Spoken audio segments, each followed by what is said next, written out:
اور حضرت عمر کو شہادت کا بڑا شوق تھا، شہادت کا، یعنی ان کی یہ خواہش تھی کہ میں اللہ کے نام پہ ذبح ہو جاؤں، یہ خواہش تھی۔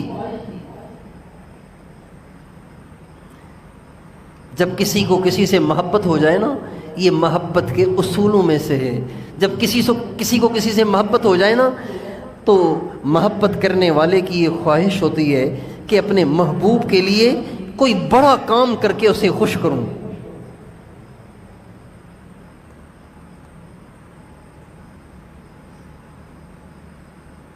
محبت ہوتی ہے نا تو محبوب کو خوش کرنے کے مواقع تلاش کیے جاتے ہیں، مشکل سے مشکل کام کرنے آسان ہو جاتے ہیں اپنے محبوب کو خوش کرنے کے لیے۔ حضرت عمر کی خواہش تھی، ایک دعا مانگا کرتے تھے، اللہم ارزقنی شہادتا فی سبیلک وجعل موتی ببلد حبیبک، اے اللہ میں تیرے راستے کی شہادت چاہتا ہوں لیکن باہر کہیں نہیں، تیرے محبوب کے مدینے میں مرنا چاہتا ہوں۔ عجیب دعا۔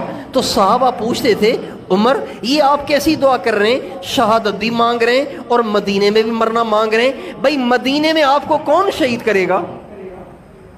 آپ مدینے کے امیر المومنین ہیں، یہاں رہنے والے سارے مسلمان ہیں، صحابہ ہیں، تو آپ کو یہاں شہادت کیسے ملے گی؟ تو فرماتے تھے جس سے مانگ رہا ہوں وہ کر سکتا ہے، اے اللہ اپنے راستے کی شہادت دے، مدینے کی موت دے۔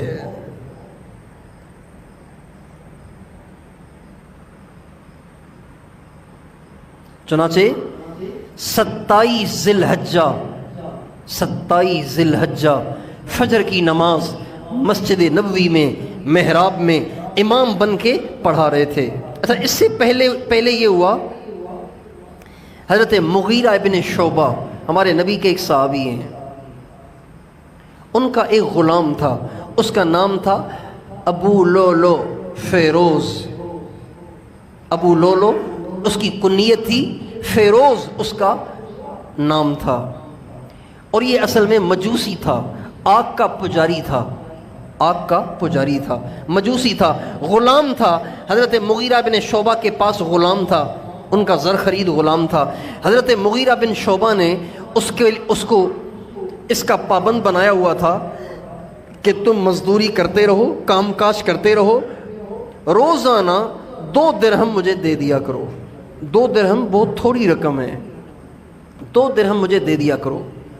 چنانچہ وہ سارا دن اپنا کام کاج کرتا تھا، 2 درہم رات کو لا کے حضرت مغیرہ بن شعبہ کو دے دیا کرتا تھا۔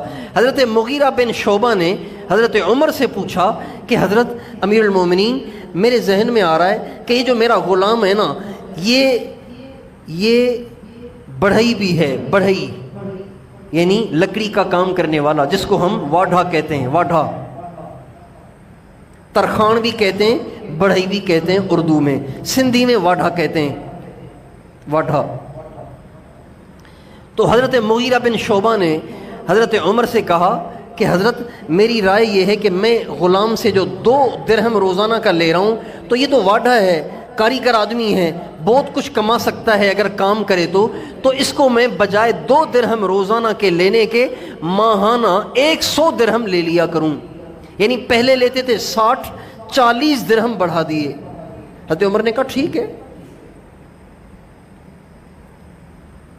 حضرت عمر نے جب یہ سنا کہ یہ لکڑی کا کام بہت اچھا کرتا ہے اور اس کو ایک چکی بھی بنانا آتی ہے، چکی، ایک چکی ہوا پہ چلنے والی ہوائی چکی بھی بنانا اس کو اچھی آتی ہے، تو ایسے ہی ملاقات ہو گئی ابو لولو فیروز سے حضرت عمر کی۔ حضرت عمر نے فرمایا، بھئی میں نے سنا ہے کہ تم لکڑی کا کام بڑا اچھا کرتے ہو اور ہوائی چکی بھی بنانا جانتے ہو۔ تو اس کو تو غصہ تھا کہ حضرت عمر سے پوچھ کے مغیرہ نے میرے 40 درہم بڑھا دیے، اب مجھے 40 درہم زیادہ دینے پڑیں گے اور محنت زیادہ کرنی پڑے گی، تو اس کو اس کا غصہ تھا۔ حضرت عمر سے غصے میں کہنے لگا، جی مجھے بڑی اچھی چکی بنانا آتی ہے اور تیرے لیے ایسی چکی بناؤں گا کہ مشرق اور مغرب میں اس کے تذکرے ہوں گے۔ حضرت عمر سے کہنے لگا، تیرے لیے ایسی چکی بناؤں گا نا کہ مشرق اور مغرب میں اس کے تذکرے ہوں گے۔ یہ کہہ کے وہ چلا گیا۔ حضرت عمر نے آس پاس والوں سے کہا تمہیں پتہ ہے یہ کیا کہہ کے گیا ہے؟ کہا نہیں، کہا یہ مجھے قتل کی دھمکی دے کے گیا ہے۔ چنانچہ حضرت عمر اگلے دن فجر کی نماز میں کھڑے تھے، فجر کی نماز میں کھڑے تھے، وہ صفوں کو چیرتا ہوا آگے بڑھا اور حضرت عمر کے جسم اطہر پہ 6 وار کیے خنجر کے، 6 وار، ٹھا ٹھا ٹھا 6 وار کیے یا 9 وار کیے، اور ایک وار جو کیا وہ ناف کے نیچے کیا جس سے آنتیں کٹ گئیں، اور حضرت عمر ایک دم گر گئے۔ لیکن حضرت عمر نے گرتے گرتے، حضرت عمر کے بالکل پیچھے حضرت عبد الرحمن بن عوف کھڑے ہوئے تھے نماز میں، حضرت عمر نے گرتے گرتے ان کو ہاتھ مارا، انہوں نے آ کے نماز پوری کرائی۔ اچھا فیروز جب بھاگا نا، جب بھاگا صحابہ نے اس کو پکڑنا چاہا تو اس نے 13 دوسرے صحابہ پہ وار کیے، جن میں سے 6 کو شہید کر دیا۔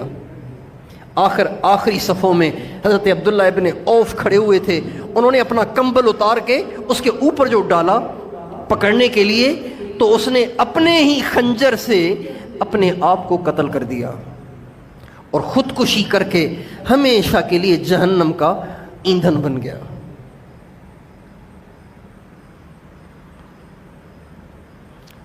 اس واقعے سے یہ بھی سبق ملتا ہے کہ مسلمانوں کے ہاں نماز کی کتنی اہمیت ہے، کہ ساری دنیا کے مسلمانوں کا بادشاہ شہید ہو کر گر پڑا ہے، مسلمان نماز نہیں چھوڑ رہے۔ عبد الرحمن بن عوف آگے بڑھ کے مسلمانوں کو نماز پوری کرا رہے ہیں، حضرت عمر تڑپ رہے ہیں، زمین پہ تڑپ رہے ہیں اور خون کے فوارے نکل رہے ہیں، لیکن مسلمان نماز پڑھ رہے ہیں۔ یہ نماز کی اہمیت ہے۔ آج ہماری جماعتیں کن عذروں کی وجہ سے چھوٹ جاتی ہیں، ہماری نمازیں کن آزار کی وجہ سے چھوٹ جاتی ہیں۔ ہماری نظروں میں نماز کتنی ہلکی ہے اور ان کی نظروں میں نماز کتنی اہم تھی۔ تھوڑی سی بارش ہو گئی، لوگ پکے نمازی گھروں میں نمازیں پڑھ رہے ہیں، تھوڑی سی بارش ہو گئی ہے گھروں میں نماز پڑھ رہے ہیں۔